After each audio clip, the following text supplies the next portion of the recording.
আসসালামু আলাইকুম। বাংলা সংবাদে সবাইকে স্বাগত জানাচ্ছি। আমি চিন্তিয়া হক। শুরুতেই সংবাদ শিরোনাম। নিউ মার্কেট থানার মামলায় গ্রেপ্তার হাসানুল হক ইনু। ভারত বন্ধু রাষ্ট্র হলে শেখ হাসিনাকে হস্তান্তর করবে বলছেন ফারুক। এদিকে ফারাক্কার 109 গেট খুলে দিয়েছে ভারত। এবং সর্বশেষ জানাবো, শেখ হাসিনাকে দেশে ফিরিয়ে বিচার করা উচিত, পিটিআইয়ের সঙ্গে সাক্ষাৎকারে জিএম কাদের। দর্শক, শুনছিলেন সংবাদ শিরোনাম, এখন বিস্তারিত। নিউ মার্কেট থানার মামলায় গ্রেপ্তার হাসানুল হক ইনু। জাতীয় সমাজতান্ত্রিক দলের জাসদ সভাপতি সাবেক তথ্যমন্ত্রী হাসানুল হক ইনুকে গ্রেপ্তার করেছে ঢাকা মহানগর পুলিশ। রাজধানীর নিউ মার্কেট থানার একটি মামলায় তাকে গ্রেপ্তার করা হয়েছে। ডিএমপির মিডিয়া অ্যান্ড পাবলিক রিপাবলিকেশনে বিভাগের অতিরিক্ত উপকমিশনার মোহাম্মদ ওবায়দুর রহমান বিষয়টি নিশ্চিত করেছেন। তিনি জানান, সোমবার রাজধানীর উত্তরা থেকে তাকে গ্রেপ্তার করে ঢাকা মহানগর পুলিশ। ডিএমপি গত 5 আগস্ট আওয়ামী লীগ সরকার পতনের পর সারা দেশের বিভিন্ন জায়গায় ইনুর বিরুদ্ধে একাধিক মামলা হয়েছে। হাসানুল হক ইনু আওয়ামী লীগ নেতৃত্বাধীন রাজনৈতিক জোট কেন্দ্রীয় 14 দলের অন্যতম গুরুত্বপূর্ণ নেতা। এর আগে গত 22 আগস্ট কেন্দ্রীয় 14 দলের আরেক গুরুত্বপূর্ণ নেতা বাংলাদেশের ওয়ার্কার্স পার্টির সভাপতি রাশেদ খান মেননও গ্রেপ্তার হন। সরকার পতনের পর শেখ হাসিনা সহ সাবেক মন্ত্রী, প্রতিমন্ত্রী ও আওয়ামী লীগ নেতাকর্মীদের নামে বেশ কয়েকটি হত্যা মামলা হয়েছে। ভারত বন্ধু রাষ্ট্র হলে শেখ হাসিনাকে হস্তান্তর করবে বলছেন ফারুক। বিএনপি চেয়ারপারসন উপদেষ্টা ও সাবেক বিরোধী দলীয় চিফ হুইপ জয়নুল আবেদিন ফারুক বলেছেন, শেখ হাসিনার নির্দেশে দেশের অসংখ্য ছাত্র জনতাকে হত্যা করা হয়েছে। বাংলার মাটিতে আপনাকে শেখ হাসিনা বিচারের কাঠগড়ায় দাঁড়াতে হবে। ভারত যদি বন্ধু রাষ্ট্রীয় হয়, অনতিবিলম্বে শেখ হাসিনাকে বাংলাদেশে হস্তান্তর করবে। শেখ হাসিনার উদ্দেশ্যে ফারুক বলেন, এত সুখ আপনার থাকবে না, যত শান্তিতেই ভারত থাকেন না কেন, বাংলাদেশের জনগণ আপনাকে আনবে এবং বিচার করবে। আপনি বিএনপির অসংখ্য নেতাকে গুম করেছেন, আপনার বাহিনী দিয়ে দেশের অসংখ্য জনগণ ও ছাত্রদেরকে হত্যা করেছেন। মামলা কবে শুরু হয়েছে? আরো মামলা হবে। বাংলার মাটিতে আপনাকে বিচার কাঠগড়ায় দাঁড়াতে হবে। ভারত সরকারের উদ্দেশ্যে তিনি বলেন, ভারত যদি আমাদের বন্ধু রাষ্ট্র হয়, মোদী সরকারের কাছে অনুরোধ করব, অনতিবিলম্বে শেখ হাসিনাকে বাংলাদেশে হস্তান্তর করুন। ফারুক বলেন, শেখ হাসিনার প্রেতাত্মারা বাংলাদেশে নতুন করে সমস্যা সৃষ্টি করতে পারে। তার জন্য জাতীয়তাবাদী শক্তি সবাইকে সজাগ থাকতে হবে। আনসারদের উদ্দেশ্যে বিএনপির নেতা বলেন, গত 16 বছরে আপনাদের দাবি কোথায় ছিল? ডক্টর ইউনূস ক্ষমতায় বসার পরপরই আপনাদের দাবির মধ্য থেকে গুলি আসে কেন? কারা এরা? আপনাদের গায়ে নতুন জামা কেন? কারা অর্থ দিয়েছে? এসব তদন্তে বের হবে। তিনি বলেন, বাংলার মাটিতে শেখ হাসিনার বিচার দেখে যেতে না পারলে মুক্তিযোদ্ধা হিসেবে আমার সার্থকতা আসবে না। তিনি বলেন, অন্তর্বর্তীকালীন সরকার ক্ষমতায় বসছে মাত্র 21 দিন, এর মধ্যে ঢাকা শহরটাই যেন দাবির ভূমি পরিণত হয়েছে। এই লোক ইউনূস মাত্র বসেছে, এখনো শেখ হাসিনার জঞ্জাল মুক্ত করতে পারেনি। কালপিটি ইউএপি চেয়ারম্যানের বরখাস্ত করার সময় পাচ্ছে না, একটু সময় তো তাকে দিতে হবে। ডক্টর ইউনূসের কাছে দাবি জানিয়ে বিরোধী দলের সাবেক এই চিফ হুইপ বলেন, আপনার ওপর যে অন্যায় হয়েছে এগুলো আপনি প্রতিশোধ নেবেন না জানি, তবে আমরা 16 বছরে 8 বছর জেল খেটেছে। হারুন বিপ্লব, বেনজির আসাদের মতো পুলিশ অফিসাররা আমার নেতা কর্মীদের বাসায় ঢুকে তাদের স্ত্রীদের গায়ে হাত তুলে তাদের গ্রেফতার করেছে। এদেরকে আপনাকে আইনের আওতায় আনতে হবে। ফারাক্কার 109 গেট খুলে দিয়েছে ভারত। বাংলাদেশের পূর্বাঞ্চলীয় কয়েকটি জেলায় ভয়াবহ বন্যা পরিস্থিতির মাঝে ফারাক্কা বাঁধের 109টি দরজা খুলে দিয়েছে ভারত। প্রবল বৃষ্টির কারণে দেশটির বিহার ও ঝাড়খণ্ড রাজ্যে বন্যা ও পানির চাপ বৃদ্ধি পাওয়ায় সোমবার এই বাঁধ খুলে দেওয়া হয়েছে। এর ফলে ভারতের পশ্চিমবঙ্গ প্রদেশের মুর্শিদাবাদ সহ বাংলাদেশের বিস্তীর্ণ অঞ্চলে বন্যা দেখা দিতে পারে বলে আশঙ্কা করা হচ্ছে। প্রবল বৃষ্টিপাতের কারণে বৃষ্টি হওয়া, বন্যা পরিস্থিতি ও ভূমিধসের বিষয়ে বাংলাদেশকে আগেই তথ্য জানিয়ে দেওয়া হচ্ছে বলে দাবি করেছে ভারত। ফারাক্কা বাঁধ প্রকল্পে সূত্রে বরাবর থেকে দেশটির সংবাদ মাধ্যম নিউজ 18 বলছে, বিহার ও ঝাড়খণ্ডে বিপুল বৃষ্টি হওয়ায় ফারাক্কা বাঁধ প্রকল্পের জলস্তর বৃদ্ধি পেয়েছে, যে কারণে পানির চাপ সামলাতে ফারাক্কা বাঁধের সব দরজা খুলে দেওয়া হয়েছে। ফলে একদিনে বাংলাদেশে 11 লাখ কিউসেক পানি প্রবেশ করবে। প্রতিবেদনে বলা হয়েছে, প্রকল্পে যে পরিমাণ পানি আসছে সেই পরিমাণ পানি ছাড়া হয়েছে। ফারাক্কা বাঁধ এলাকায় পানি বিপদ সীমার 77.34 মিটার উপর দিয়ে প্রবাহিত হচ্ছে। ফারাক্কা বাঁধে পানির অতিরিক্ত চাপ তৈরি হয়েছে। ধারণ ক্ষমতা যে পানি বেশি হয় তা ছাড়তে বাধ্য হয়েছে কর্তৃপক্ষ। কর্মকর্তারা বলছেন, পানি না ছাড়লে ফারাক্কা বাঁধ ক্ষতিগ্রস্ত হওয়ার আশঙ্কা রয়েছে। দেশটির ওই সংবাদ মাধ্যম বলছে, ফারাক্কা বাঁধ প্রকল্পের পানি বিপদসীমা অতিক্রম করায় দৈনন্দিন পানি ছাড়ার পরিমাণ বাড়ছে। এদিকে এই পানি ছাড়ার ফলে গঙ্গা থেকে পানি ঢুকছে পশ্চিমবঙ্গের বিভিন্ন এলাকায়।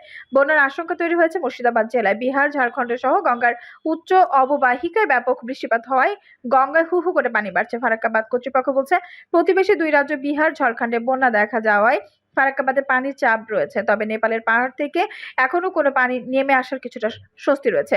ফারাক্কা বাঁধ এলাকায় বিপদসীমা থেকে 77.34 মিটার উপরে পানি প্রবাহিত হয়। গেট খুলতে বাধ্য হয়েছে কর্তৃপক্ষ। ফিডার ক্যানেলে পানির পরিমাণও বাড়ানো হয়েছে। শেখ হাসিনাকে দেশে ফিরিয়ে বিচার করা উচিত, পিটিআইয়ের সঙ্গে সাক্ষাৎকারে জিএম কাদের। বাংলাদেশে বন্যা পরিস্থিতির জন্য যারা ভারতকে দায়ী করছেন তাদের ভাষ্যকে ভুল বয়ান উল্লেখ করে তা প্রত্যাখ্যান করেছেন জাতীয় পার্টি জাপা চেয়ারম্যান গোলাম মোহাম্মদ কাদের। বিদ্যমান ভারত বিরোধী মনোভাবকে কাজে লাগিয়ে প্রকৃতপক্ষে দুর্যোগের জন্য নয়াদিল্লিকে ভুলভাবে দায়ী করা হচ্ছে। একই সঙ্গে তিনি ক্ষমতাচ্যুত প্রধানমন্ত্রী শেখ হাসিনাকে বাংলাদেশে ফিরিয়ে এনে বিচার করা উচিত বলে জানিয়েছেন জিএম কাদের। বাংলাদেশের সদ্য বিপুল জাতীয় সংসদের বিরোধী দলীয় নেতা ছিলেন জিএম কাদের। সরকারি চাকরিতে বিতর্কিত কোটা পদ্ধতির সংস্কার দাবিতে শিক্ষার্থীদের আন্দোলনে ব্যাপক প্রাণহানি ঘটে। এক পর্যায়ে তার সরকার বিরোধী আন্দোলনের রূপ নেয়। আন্দোলনের মুখে প্রধানমন্ত্রীর পদ থেকে শেখ হাসিনা পদত্যাগ করে দেশ ছেড়ে পালিয়ে ভারতে যান। পরদিন 6 আগস্ট জাতীয় সংসদ বিলুপ্ত করা হয়। জিএম কাদের জোর দিয়ে বলেন শেখ হাসিনাকে ভারত থেকে প্রত্যর্পণ করা উচিত। শেখ হাসিনার শাসন আমলে তার সরকারের মাধ্যমে সংঘটিত সব অপরাধের জন্য বাংলাদেশের আদালতে বিচার হওয়া উচিত।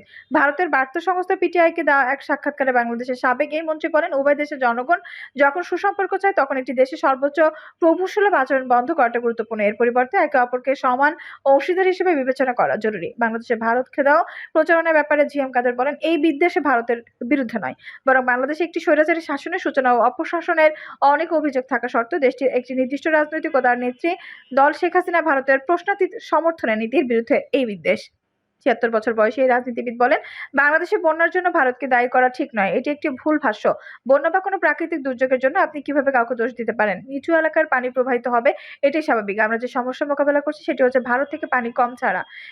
কিন্তু বর্ষাকালে যদি পানি না ছাড়া হয় তাহলে সেখানে অবস্থিত বাঁধগুলো ভেঙে যেতে পারে, অনেক বড় আকারের বিপর্যয় ঘটতে পারে। জিএম কাদের বলেন, ভারত থেকে আগাম সতর্কতা থাকলে ভালো হতো, যাতে আমরা প্রস্তুতি নেওয়ার সময় পেতাম। বাংলাদেশে বন্যার জন্য ভারতকে দায়ী করে ঢাকা থেকে প্রকাশিত বিভিন্ন প্রতিবেদনের প্রেক্ষাপটে এমন মন্তব্য করেন জিএম কাদের। বদ্বীপ অঞ্চল বাংলাদেশ ও উজানে ভারতীয় অঞ্চলে মৌসুমী বৃষ্টিপাতের কারণে বন্যা দেখা দিয়েছে, ফলে বেশ কিছু লোক মারা গেছে।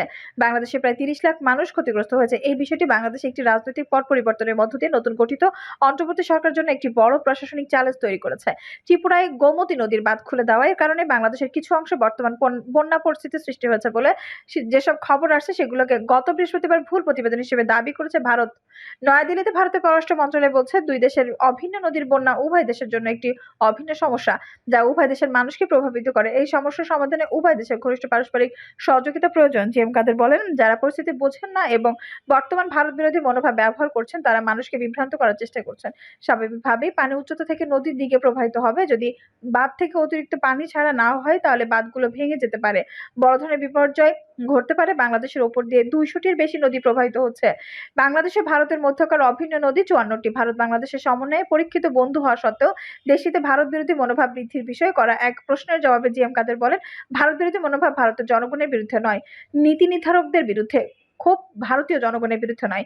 এখানে এখনো এমন মানুষ আছেন যারা মানুষে ভালো সম্পর্ক চান। জিএম কাদের বলেন, কিন্তু সমস্যা হলো ভারত আওয়ামী লীগকে তার সব ত্রুটি বিচ্যুতি, দুঃশাসন, সুষ্ঠু নির্বাচনের অভাব ও দুর্নীতি সত্ত্বেও এতটাই সমর্থন করেছিল যে ভারতীয় এস্টাবলিশমেন্টকে এখন আওয়ামী লীগের সমর্থক হিসেবে দেখা হচ্ছে। আর সেই কারণে মানুষ ক্ষুব্ধ। সেজন্যই মানুষ ভারতকে বাংলাদেশের শত্রু হিসেবে দেখছে। জাপা চেয়ারম্যান বলেন, শেখ হাসিনা ভারতে পালিয়ে যাওয়ার সিদ্ধান্ত পরিস্থিতি আরো খারাপ করেছে। আমি মনে করি শেখ হাসিনাকে বাংলাদেশের কাছে প্রত্যর্পণ করা উচিত। শেখ হাসিনাকে বাংলাদেশের কাছে প্রত্যর্পণ করা উচিত। এখানে তার বিচার করা উচিত। ভারতের অবশ্যই তাকে বাংলাদেশের সরকারের কাছে হস্তান্তর করতে হবে।